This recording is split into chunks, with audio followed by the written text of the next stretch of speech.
व्यापक तो थे, लेकिन अब आए हो तो अब तुम आए हो तब व्यापक हुए, जब नहीं आए तब व्यापक नहीं थे।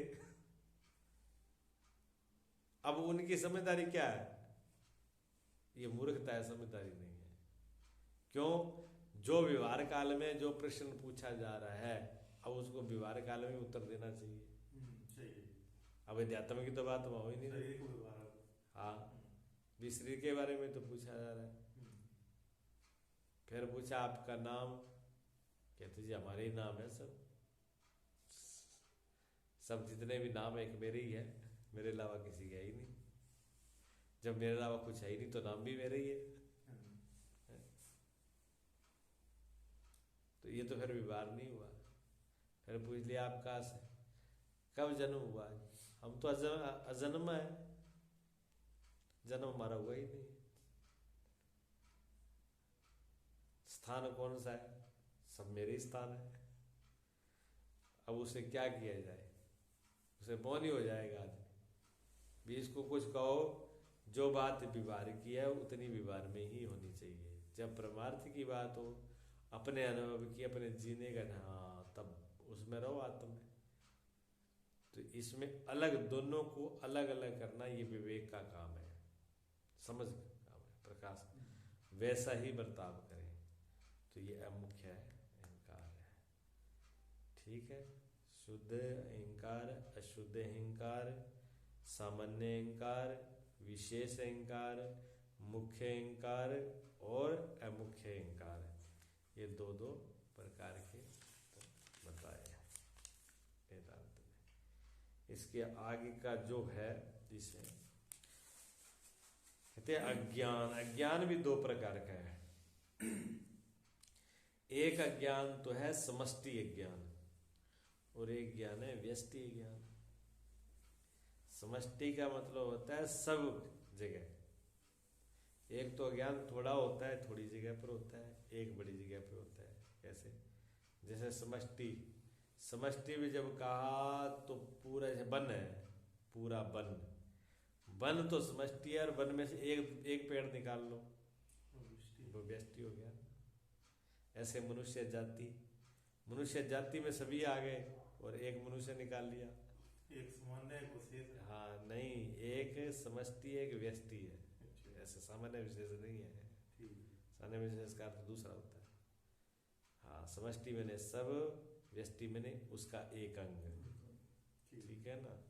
जैसे समष्टि मैंने पूरा समुंदर, जहाँ बहुत बड़ा तालाब है, उसमें से एक बूंद निकाल ली, तो बूंद निकाल ली, वो छोटी होगी ना, वो व्यष्टि होगी, वो समष्टि हो गई। तो समष्टि और व्यष्टि प्रकार से दो प्रकार का अज्ञान है। एक तो किसी हिस्से में ज्ञान होता है, एक बिल्कुल ही अज्ञान सब जगह ही होता है। जैसे अंधकार, रात्रि सूर्य नहीं रहता तो समष्टि है, सब जगह अंधकार है। और एक सूर्य तो बाहर है, सब जगह प्रकाश है, लेकिन एक कोई गुफा है अंदर गहरी, जब बहुत कमरा गहरा है, वहां दे रहा है। अब वहां जो दे रहा है वो समष्टि नहीं है, वो व्यष्टि है, एक ही जगह है, सब जगह नहीं है। यानी एक तो अज्ञान ये है कोई जो सबको ही अज्ञान है, और एक अज्ञान सिर्फ एक ही आदमी है को पता नहीं, बाकी तो सबको पता है। आप घर में 50 आदमी है, उनमें से 50 के 50 को भी पता नहीं है भी क्या घटना घट गई, और उसमें से 50 को तो पता है भी घर में क्या घटना घटी, लेकिन एक आदमी को पता नहीं है। जो सबको पता नहीं है वो समष्टि है, सबके सब आ गए, और जो एक बचा है वो व्यष्टि है। दोनों को तो पता है, एक कोई पता नहीं है, वो व्यष्टि है, उसकी कैसा आ गया। तो इस प्रकार से दो हैं। ऐसे मूला, उनका भी समष्टि और व्यष्टि ज्ञान, फिर क्या है मूला ज्ञान और तुला ज्ञान, इनको ऐसे बोला जाता है। ये शब्द बोले जाते हैं, कई गीता में आते हैं मूल और तुल। मूला ज्ञान क्या है, तुला ज्ञान क्या है, समष्टि ज्ञान क्या है, व्यष्टि ज्ञान क्या है, ये शब्दों का प्रयोग होता है जीवन में जब ज्ञान की चर्चा होती है। मूल ज्ञान क्या है? शुद्ध चेतन का अवच्छेदन ढांकने वाला। मूल ज्ञान तो वो है जो शुद्ध चेतन को ही ढक देता है। शुद्ध चेतन स्वरूप है, उसको जो ढक देता है वो तो मूल ज्ञान है। और स्थूल ज्ञान कौन सा है? जो घटादि अवच्छिन्न चेतन आदि को ढकता है। दो प्रकार के ज्ञान हुए। एक तो वो ज्ञान है जिसने पूरे चेतन को ही ढक दिया, और एक वो ज्ञान है जैसे अलग अलग घड़े को ढक दिया, जैसे घटा अलग अलग शरीर के, उनको ढक दिया, अलग अलग को ऊपर पर्दा आना, अलग अलग पे अच्छी पर्दा डालना, बिल्कुल अंधेरे की तरह। एक तो ऐसा अंधेरा है जो पूरे सब, जिसमें पूरी दुनिया को कोई भी चीज नहीं दिख रही है, सब जगह अंधेरा है, ठीक है, वो तो मूल हो गया। एक और तो प्रकाश है, लेकिन कहीं एक जगह पर अंधेरा है, बाकी दूसरी जगह पर प्रकाश है। कहाँ? एक एक जगह जहां प्रकाश नहीं जा रही, कोई छिपी हुई जगह, वहां पर अंधकार है, तो वो स्थूला ज्ञान हो गया। अज्ञान की शक्ति भी दो प्रकार की है। ज्ञान का सामर्थ्य, शक्ति कहते हैं जो अज्ञान की सामर्थ्य है। अज्ञान के अंदर भी शक्ति होती है, देख लीजिए।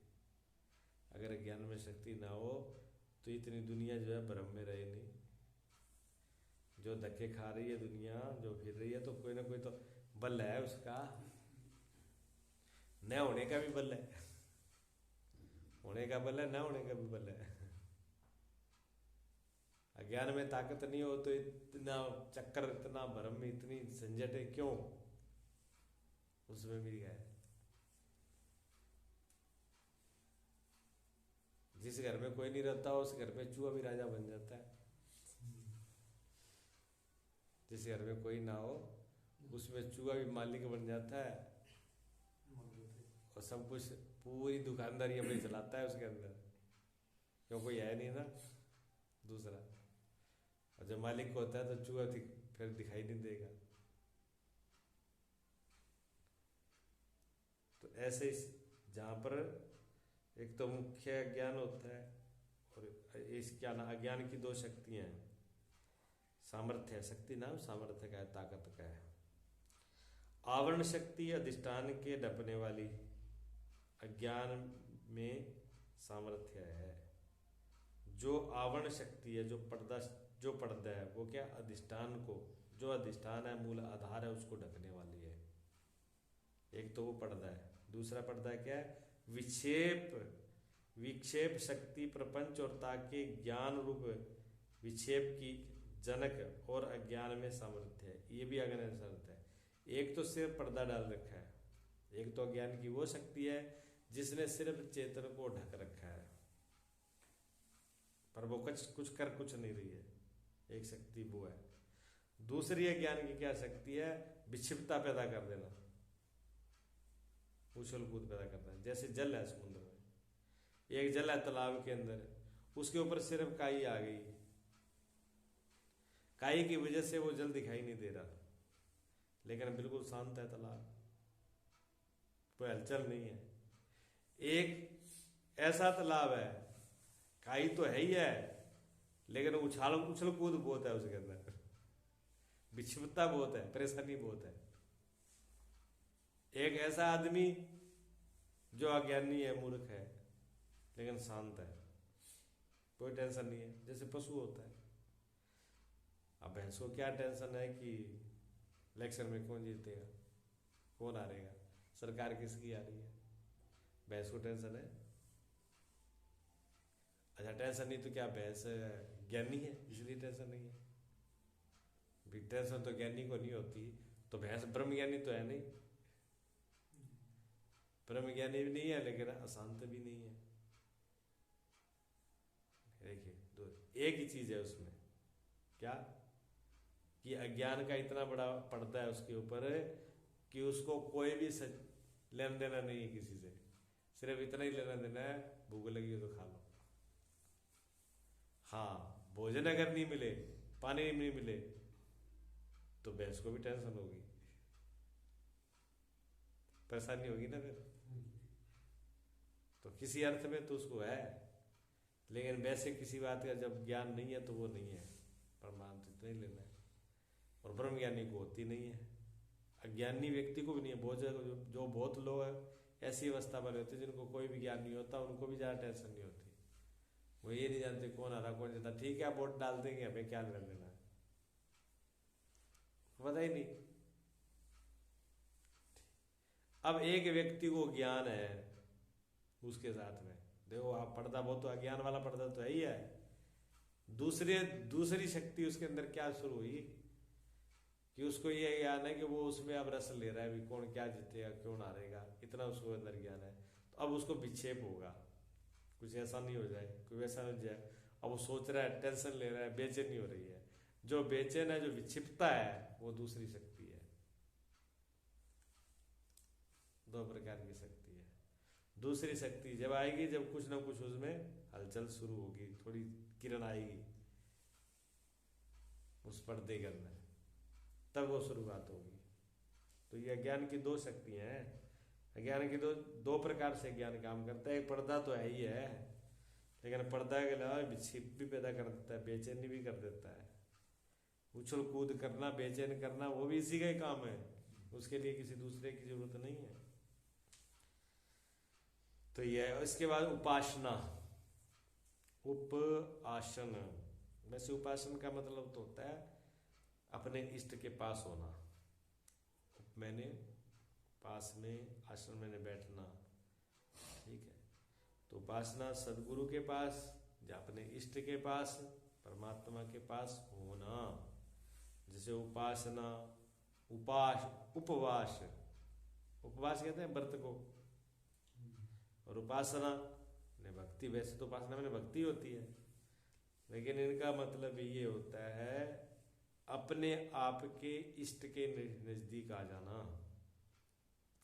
यानी जो व्यक्ति संसार शरीर में अविद्या माया के में जो उलझा हुआ है, वहां से वो आत्मा के करीब आ जाए, आत्म तल पर आ जाए ज्ञान की दृष्टि, और भगत परमात्मा के नजदीक हो जाए। भगत जो है वो परमात्मा के नजदीक हो जाए, तो पास जितना होता जाएगा, और ज्ञानी अपने आप के ही नजदीक होता जाएगा। तो उपासना ही है। उपासना दो प्रकार की है, एक सगुण है, एक निर्गुण है।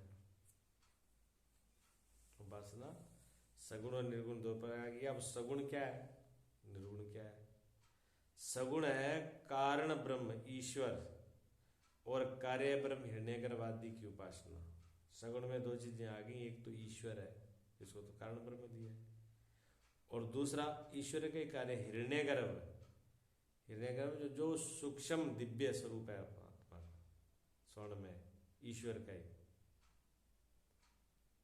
उनकी जो पूजा है वो सगुण उपासना है। निर्गुण क्या है? शुद्ध ब्रह्म की उपासना, जो शुद्ध है, जिसमें किसी की माया नहीं है, कोई उपाधि नहीं है, उनकी जो उपासना है। क्योंकि ईश्वर तो माया उपाधि से है ना, जब तक माया की उपाधि नहीं होगी तो ईश्वर भी होगा नहीं। ब्रह्म का प्रतिबिंब माया में पड़ता है तभी तो ईश्वर है। तो ईश्वर, हाँ, जीव माया के अधीन है, माया जैसी नचाएगी जीव नाचेगा। ईश्वर माया के अधीन नहीं है, माया ईश्वर के अधीन है। माया तो है, माया पर एक तो माया के वश में और एक माया स्वतंत्र है, माया उसके वश में। दोनों में फर्क है। फर्क क्या है? फर्क ये है कि जैसे जेल के अंदर व्यक्ति रहता है, तो जेल में एक तो कैदी रहता है और एक जेलर रहता है। दोनों रहते तो जेल में ही है। जेलर को भी जेल में रहना पड़ता है और कैदी को भी जेल में रहना पड़ता है। और जहाँ वो सरकारी कर्मचारी है पुलिस वाला, उसको भी जेल में ही रहना पड़ता है, उसकी ड्यूटी वही है। और जो कैदी है उसको भी रहना पड़ता है। अब दोनों में क्या फर्क है? रहे तो दोनों जेल में रहे,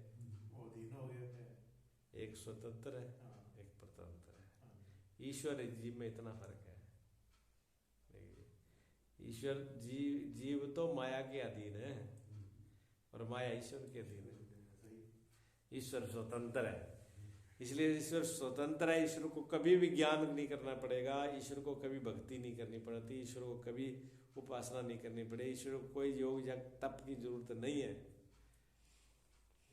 सब कुछ पहले सिद्ध है उनका। लेकिन जीव को ये सारी चीज जीव पे लागू होती है, जीव पर आए। अगर जीव को चाहिए ये आजादी चाहिए तो जीव को यही उपाय करने पड़ेंगे सब।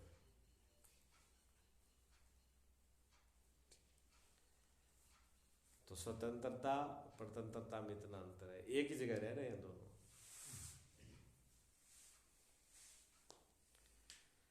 लेकिन जेल जी चाहे तब जा सकता है, आ सकता है, कैदी नहीं जा सकता।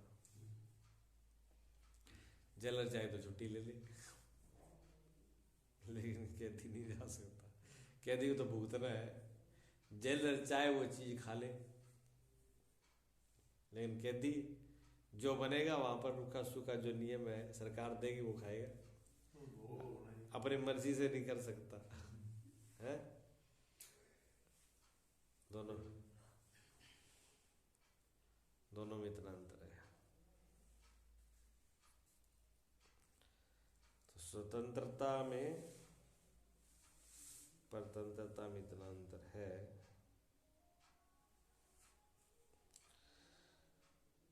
गंध भी दो प्रकार की है, एक को सुगंध कहते हैं, एक को दुर्गंध कहते हैं। ये तो स्पष्ट ही है।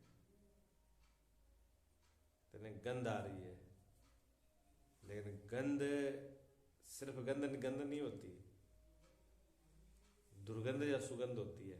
या तो कहते हैं सुगंध आ रही है, या कहते हैं दुर्गंध आ रही है, दोनों। और जाति दो प्रकार की है। अनेक धर्म में आश्रय निमिष अनुगत जो एक धर्म सो, और प्रजाति घट आदि ऐसे सर्वत्र अनुगत जो सत्ता है ताको न्याय मत में श्रेष्ठ जाति कहते हैं। ये न्याय मत का है। एक तो अनेक धर्मों को आश्रय करके एक ही धर्म सबको मिला करके एक तो वो जाती है। कैसे? जैसे कह दिया कि हम क्या है कि हम सब मानव है, मानव हमारी जाति है। जब ये बोला कि मानव हमारी जाति है तो मानव जाति के अंदर कोई मनुष्य बचा है? और जब कहा कि ब्राह्मण हमारी जाति है या कुमार हमारी जाति है, तब विशेष निकाल लिया उसमें से, मानव में से विशेष आ गया। हाँ। अब उसमें से कुछ हिस्सा आ गया, बाकी से बच गए। यानी ये ब्राह्मण है तो कोई दूसरा क्षत्रिय भी हो गया, भी हो गया, भी होगा। ये प्रजापति है तो दूसरा और दूसरी जाति का होगा। तो वो उसे तो एक तो जाति बोली तो सब आगे जाति में, और एक जाति में से भी आधे हिस्सा निकाल दिया है, दोनों ही जाति। हाँ, इसलिए जाति का भी दो रूप है। जाति के भी दो रूप हैं, और ये जाति वो प्रजाति हो गई। फिर अब एक को जाति बोलते हैं, एक को अपर जाति बोलते हैं। तेरे व्याप्य जाति, व्यापक जाति के अंतर्गत न्यून देशवर्ती जो जाति है सो व्याप्य जाति है। जैसे मनुष्य जाति के अंतर्गत एक देश, गत ब्राह्मण, गत क्षत्रिय, गत आदि जाति। व्याप्य जाति मतलब जो सब जगह है, तो मनुष्य तो सभी जगह हो गया। और उनमें से ब्राह्मण क्षत्रिय कर दिया तो उसी के अंतर्गत एक दूसरी जाति भी आ गई। तो व्याप्य जाति और व्यापक जाति। व्याप्य जाति ते अधिक देश में स्थित जो जाति है सो व्यापक जाति है। व्याप्य तो पूरे देश में से कुछ हिस्सा, जैसे ब्राह्मणों का वर्ग कर दिया। मनुष्य जाति में, मनुष्य जाति क्या व्यापक है, पूरे सभी जगह, पूरी दुनिया में, चाहे अमेरिका हो, रूस हो, चाहे भारत हो, चाहे पाकिस्तान हो, मनुष्य तो मनुष्य है। जब एक मनुष्य बोला गया तो मनुष्य बोल दिया मनुष्य जाति। जब मनुष्य जाति शब्द बोल दिया गया तो एक मनुष्य की बात नहीं रही, पूरी विश्व के धरती पे जो भी है मनुष्य सभी के लिए लागू हो गया। और जब बोला गया कि सिर्फ ब्राह्मण जाति, अब वो व्याप्य ऐसे कर दिया, अब दूसरों उन ब्राह्मण को छोड़ के और दूसरे पे लागू नहीं है, वो सिर्फ ब्राह्मण पर ही लागू है। तो व्याप्य और व्यापक है, व्यापक मैंने सब, व्याप्य मैंने उसका कुछ हिस्सा, दो प्रकार से ये जाति है। निग्रह, दो प्रकार के निग्रह, क्रम निग्रह, यम नियम आदि अष्ट योग के अंग में कर्म से जो चित्त का निरोध हो सो कर्म निग्रह। निग्रह करना किसी चीज का कंट्रोल करना होता है, रोकना होता है? तो यम नियम आदि, यम नियम में क्या होता है? यम नियम का पालन, उन चीजों का पालन करना, जैसे सत्य, अहिंसा, ब्रह्मचर्य, तो क्या है इसमें? असोच, अपरिग्रह, इनमें उन चीजों का पालन करना वाले उनका नियम, अपने आप को उन चीजों में रोक के रखना, उसको निग्रह का। तो अष्ट योग जो है अंग योग के अंदर, उनका कर्म से चित्त को रोकना, एक एक चीज को, पहले नियम, पहले यम, फिर नियम, आसन, प्रत्याधाना, ध्यान, सब एक एक चीज को नियम से करके चित्त, लक्ष्य क्या है? योगश चित्त वृत्ति निरोधा, लक्ष्य तो है चित्त को, मन को शांत करना, शुद्ध करना, एक एक चीज कर्म से करना। तो इसे कर्म से किया जाता है, उसको कर्म निग्रह बोलते हैं। और एक होता है हट निग्रह। हट निग्रह में क्या है? प्राण निरोध रूप हट करके, एक तो आराम आराम से आया, पहले नियम किए, यम किया, नियम किया, आसन किया, नहीं, एक एक से नहीं, एक एक कदम नहीं रखना, कहते हटे एकदम, प्राणों को रोक करके तुरंत मन को कंट्रोल करना है। उसमें दोनों में करना, तो दोनों में चित्त का निरोध है, मन को कंट्रोल करना है। लोग एक तो एक कदम करके चल रहा है, फिर जाके कंट्रोल करेगा। एक कहता है नहीं, श्वास रोको, अभी हटियो, सांस रोक करके तुरंत, और अभी करना है, एक एक कदम को नहीं देखना। तो इसको हट निग्रह कहते हैं। प्राणायाम को द्वारा हट करके संभावी आदि मुद्रा द्वारा वैसी मुद्रा को करना, जिस मुद्रा से इसको कंट्रोल हो। अभ्यास करके जो चित्त का निरोध हो गया सो हट निग्रह है। निश्रेष, निश्रेष दो प्रकार का है। निश्रेष का मतलब होता है मोक्ष, ये भी नए शब्द, शास्त्र का शब्द है। निश्रेष मैंने मोक्ष। मोक्ष दो प्रकार का है, अनर्थ निवृत्ति और